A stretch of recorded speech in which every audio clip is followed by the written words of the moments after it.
We have returned with more awkward jump cuts. And we're still in the old graveyard. Yep.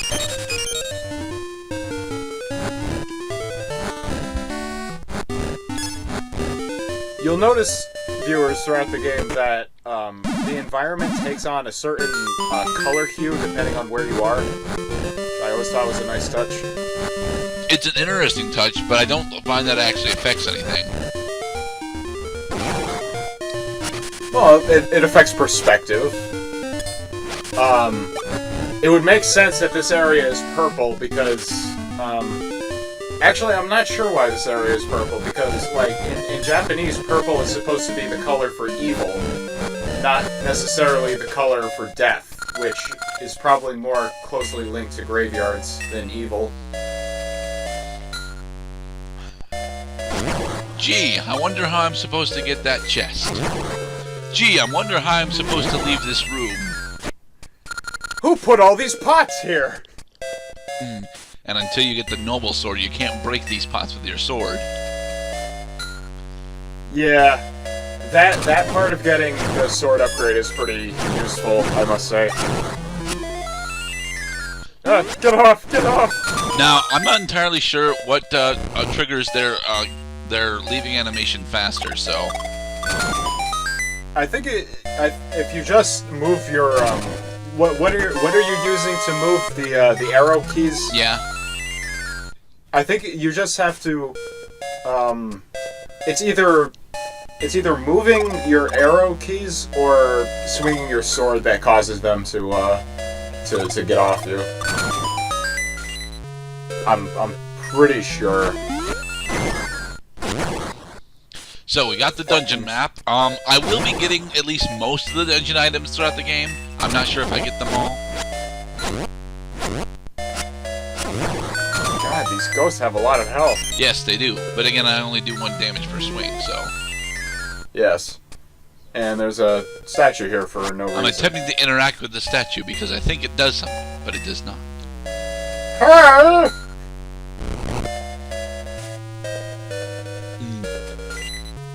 Now, I'm very glad that I didn't actually screw up there, because I really almost screwed up there. But do you screw up here? Yes, I definitely screw up. Yeah, I definitely screw up here. Yep, you done goofed. You can actually ignite that wall to your left. It opens a secret room. Okay. Is it a rupee room? I think so, yes. Mind you, rupee rooms are in no way required, but it's... I don't know. It's either you find it or you don't. Yes, and the additional rupees early on would help, but I don't really need the rupees, so... Yeah, especially if you're not going for rings. I still get some pretty powerful rings throughout the playthrough, but I never learned how to equip them. What? You mean you appraised them? Yes, I appraised them. Oh. Well, that's unfortunate. I thought, well, I mean, you put me under the impression that you just ignored them altogether. No, I don't ignore the rings. Matter of fact, the one that I really like and try and use, I'm a bit disappointed didn't actually work for me. God, I'm trying to think. If there's one ring that just gives you all the bonuses and none of the drawbacks. Because there are rings that's like a power plus D down where you do more damage but you take more damage and vice versa. That's the power ring level 2 or 3. Yeah, there are three levels of those rings, and their degree of effectiveness depends on which level you're using.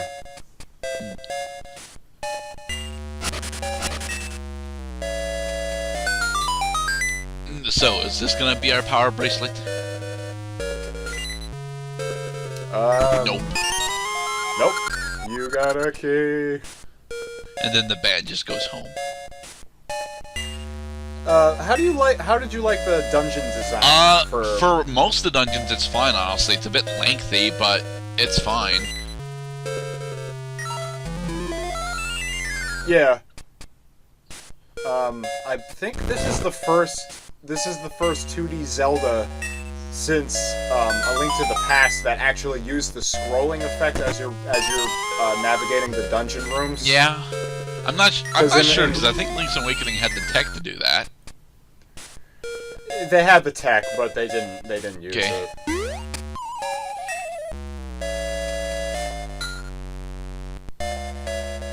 Or did they? Like, because Link's Awakening, if I remember, that originally came out on the Game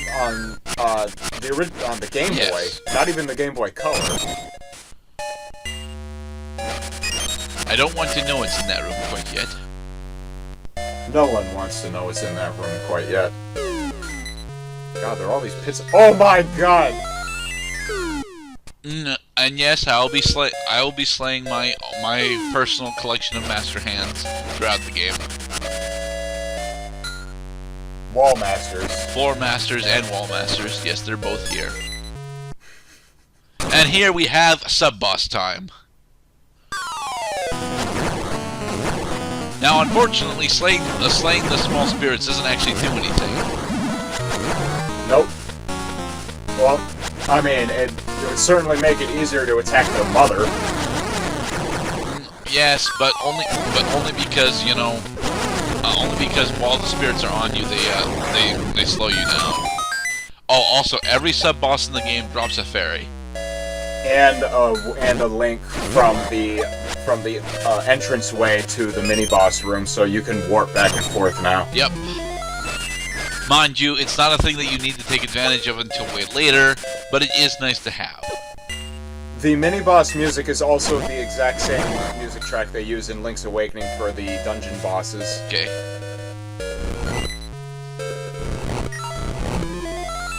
That being said, I like the dungeon boss music that they use in Ages and Seasons more than the dungeon music they use in Link's Awakening. And why would that be? I don't know. It's kind of there's more in it. There's more musical activity. Another torch puzzle. And here we have the return of the 2D platformer sections from Zelda 2. Looks like a lobster claw. Alright, with that we now have the power bracelet, which is not context sensitive, and it should be. Not context sensitive? Indeed, it is not context sensitive. What?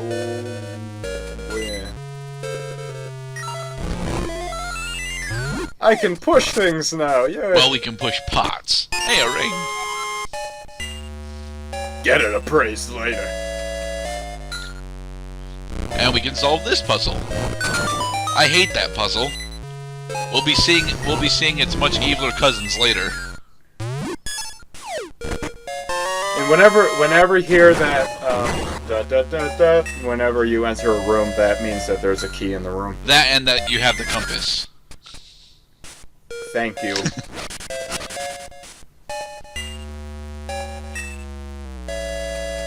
Yeah, And here we have the final boss of this dungeon. Pumpkinhead! Now, this boss actually confused me for a while, so... I believe it confused me, too. I don't know which is more effective. Hitting the ghost with your sword or hitting it with the pumpkin. Oh my god, you died! Yes, I died the first time I fought this guy. Oh, it's okay. I mean, like you said, you weren't really clear on exactly how to beat him at first. Mm-hmm. But you don't cut back to the boss fight. I don't. Let's try this again. Now I'm taking it slightly more cautiously. Pumpkinhead, I'm over here. Oh god, I forgot that he could do that. Matter of fact, I don't think I ever do that. I normally just start swinging my sword at this guy because he's kind of easy. Yes, he's actually really, really easy, but I am super careless, so...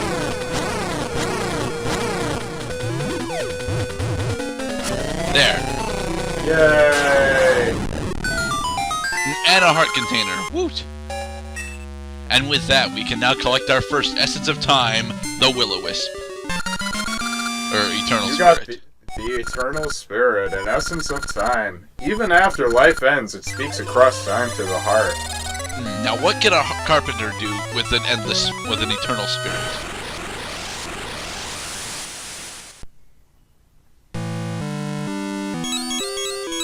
Apparently, he can get cryptic message from an ancient tree. Where are these leaves coming from?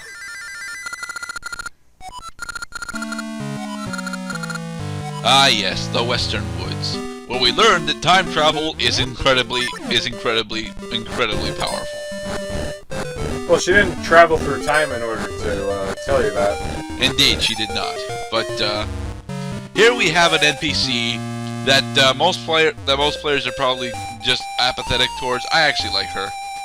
I like Maple too. Yeah, she's clumsy. Very. The Great Witch Syrup's apprentice, who we can't even access until after Dungeon 4. Oh yes, and she's looking for a particular book. We'll be delivering it to her later. Yay, you did it. Yeah, but apparently she got more stuff than I did. Yeah, I think it's because she just knocked a heart out of you.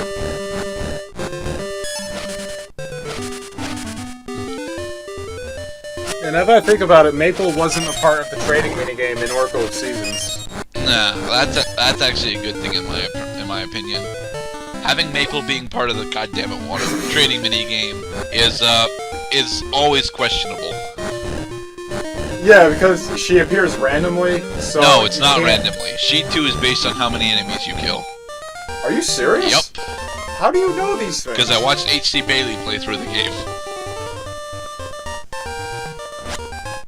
It's why, whenever you clear a dungeon, you're likely to run into Maple. But you're only going to run into Maple once after you clear a dungeon. Your kill count caps stops increasing after a certain point. At which point, Gacha seeds and Maple happen. I see. I think they're on different timers, and I think Maple's timer is actually longer than the Gacha seeds timer, but they are completely based on enemy kills. They're based on kills. That's interesting. I never knew that. And here I go to appraise my first ring.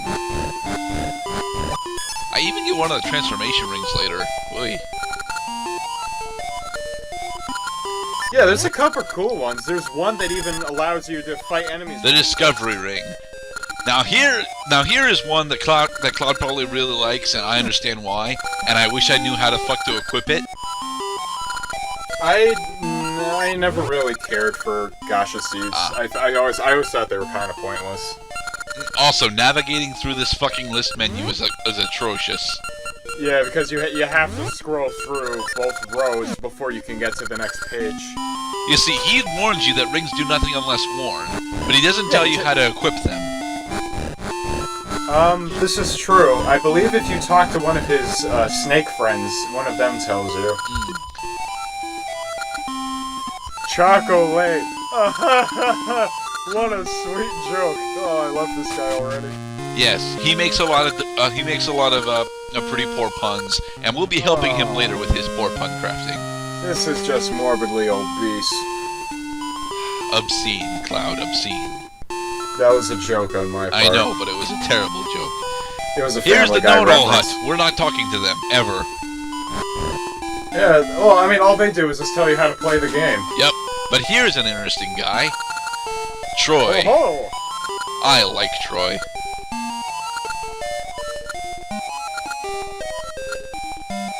Troy will give you spoilers about the different animal companions that you can meet up with. That is his entire purpose. I like Troy. Does he tell you specifically which animal friend you're due to run into? He partially sets it up. I'm not entirely sure. I forget exactly. I know that there's a way to tell which animal buddy you're getting, and it's mostly through the Western Woods area. But I don't really know what the particular conditions are. Yeah, because I'm pretty... Oh god, I hate this puzzle. Now, this puzzle itself, this iteration of this puzzle is fine. The next iteration of this puzzle, however, is far more tedious. Anyway, guys, we'll see you in the next part. Indeed.